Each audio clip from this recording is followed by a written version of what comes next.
Hi, my name's Erin Luong, and tonight I would like to share with you and Cogdog a true story of openness. I first met Cogdog online taking the course at MOOC 2013. So that's a MOOC about educational technology, and it started in January of 2013. And I remember in one of the very first sessions I went to, Cogdog asked us if we'd be willing to share any inspirational stories of digital openness and ways we had influenced people online. And I remember being like, that would be so awesome. I wish I could participate. But then realizing that at that point, I actually didn't have anything to share online. During Unit 2 of ETMOOC, we were asked to take a digital story challenge, and that is when I started playing around with technology and realizing that I could tell stories in many, many different ways. And so I started blogging, and I created Erin's ETMOOC experience. Now, I have to say, when I first started out thinking, 14 days and 14 different technologies, I don't think I could do this. I was a bit daunted, but by the end of 2 weeks, I was sort of addicted to blogging.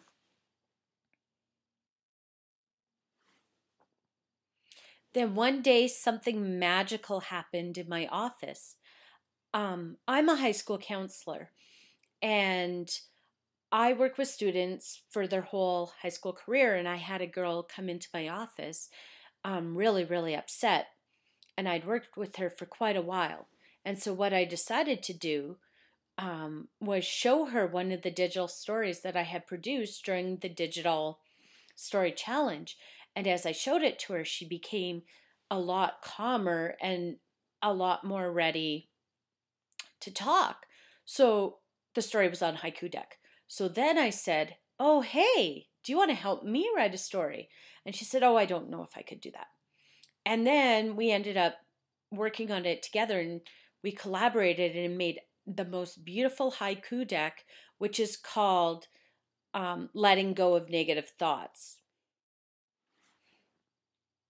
Now, letting go of negative thoughts was magical in a couple of different ways. First, I was able to send it by email to my student so she could remember all the amazing things she had done.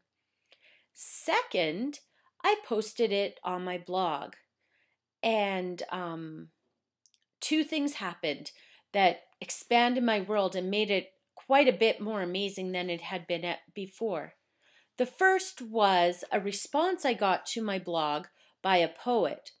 Now, previous to this posting, I had only ever had ETMOOC participants respond to me, but this post really set the tone. I will never forget the day I opened up my file, and hold on, I'm going to look for it here so I can give you the exact quote.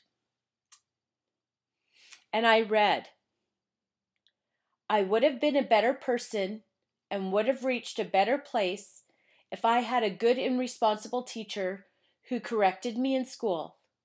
Teachers make a big difference in a person's life.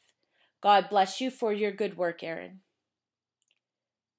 The day that I received that response to my blog was the day that I realized that what I had to say could really make a difference.